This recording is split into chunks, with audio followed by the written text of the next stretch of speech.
ఎడారిలో సెలయేర్లు మే 31. పరిపక్వమైన ధాన్యపు పనుల వలె. యోబు గ్రంథం 5వ అధ్యాయం 26వ వచనం. స్వేచ్ఛానువాదం. ఒక ఆయన పాత ఓడలను ఏ భాగానికి ఆ భాగం ఊడదీయడం గురించి చెబుతూ అన్నాడు.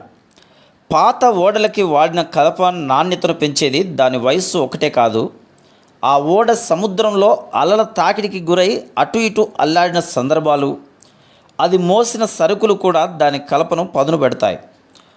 ఓడ అడుగును నానబెట్టే సముద్రపు నీటి రసాయనిక చర్య కూడా ఆ కలపను మెరుగుపరుస్తుంది. కొన్నేళ్ల క్రిందట దాదాపు 80 ఏండ్ల సముద్ర ప్రయాణాలు చేసిన ఒక ఓడను విప్పి దానిలోని దుంగలను, పలుచని చెక్కలను న్యూయార్క్ నగరంలోని ఒక ఫర్నిచర్ షాపులో ప్రదర్శించారు. వాటి విచిత్రమైన రంగుల మేలి కలయిక అందరినీ విపరీతంగా ఆకర్షించింది. ఎన్నో సంవత్సరాల సముద్ర ప్రయాణం ఆ కలపలోని సూక్ష్మ రంధ్రాలను పూడ్చి దాని వన్నెను ద్విగుణీకృతం చేసింది. చైనా కళాకారుడు తన ప్రతిభనంతా ఉపయోగించి రూపొందించిన పింగాణి పాత్ర కంటే అతి మనోహరమైన గంభీరమైన రంగుతో అలరారుతున్నది ఆ కలప. ఆ కలపని ఒక అల్మెరాగా తయారు చేశారు. ఈనాడు దాన్ని న్యూయార్క్లోని ఓ ప్రఖ్యాతి చెందిన భవనంలోని డ్రాయింగ్ రూమ్లో ఉంచారు.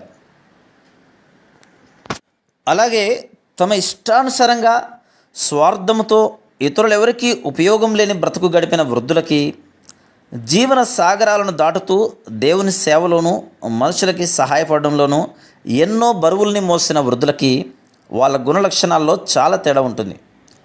సూర్యుడు పశ్చిమ దిశలలో కృంగగానే అంధకారం అలుముకోదు. సూర్యబింబం కనిపించకుండా పోయిన తర్వాత దాదాపు గంట వరకు ఆకాశంలో రంగులు ప్రజ్వరిల్లుతూనే ఉంటాయి. అలానే ఒక మనిషి చనిపోతే ఆయన కనుమరుగైన తర్వాత చాలా కాలం వరకు ఆయనకు చెందిన కాంతులు ప్రపంచంలో వెలుగుతూనే ఉంటాయి. అలాంటి మనిషి చనిపోతే ఆయన జ్ఞాపకాలు ఈ లోకాన్ని వదిలి బయటికి వెళ్ళిపోవు. ఆయన వెళ్ళిపోతూ తనదైన ఏదో కొంత వదిలి వెళ్తాడు. చనిపోయి కూడా మాట్లాడుతూ ఉంటాడు. ఫ్రెంచ్ వాంగ్మయకారుడు విక్టర్ హ్యూగో తన 80వ ఏట తన విశ్వాసాన్ని గురించి ఇలా అన్నాడు: నాతో ఇకపై నేను గడపబోయే జీవితం కదలాడుతూ ఉంది. చాలాసార్లు నరికిన, తిరిగి ఏపుగా పెరిగిన అరణ్యంలాగా ఉన్నాను. ప్రతిసారి క్రొత్తగా పుడుతున్న చిగురులు అంతకుముందు వాటికంటే ఉప్పొంగుతూ ఉంటున్నాయి.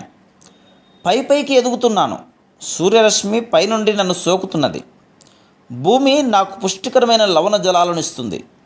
కానీ ఆకాశమైతే అనిర్వచనీయమైన కాంతితో నన్ను వెలిగిస్తుంది. ఆత్మ అంటే కేవలం శరీరంలోని శక్తులకి సంబంధించిందే అంటారు మీరు. అలాగైతే నా శారీరక శక్తులు ఉడిగిపోతున్న కొద్దీ నా ఆత్మ మరిన్ని కొత్త కాంతుల్ని సంతరించుకుంటున్నదేమిటి? నా తలపైన శీతాకాలం వచ్చిపడింది. నా హృదయంలో మాత్రం నిత్యం వసంత ఋతువు నెలకొని ఉంది. నేను యువకుడిగా ఉన్నప్పట్లాగా ఇప్పుడు కూడా గులాబీలు, గరికె పూలు మొదలైన పుష్పాల సౌరభాన్ని వాసన చూసి ఆనందించగలుగుతున్నాను. అంతం సమీపిస్తున్న కొద్దీ నా చుట్టూ పరలోకపు ఆనంద గానాల ధ్వని నన్ను ఆహ్వానిస్తూ మరింత స్పష్టంగా వినబడుతుంది. ఇది అద్భుతం, అదే సమయంలో అతి సాధారణం. Praise the lord.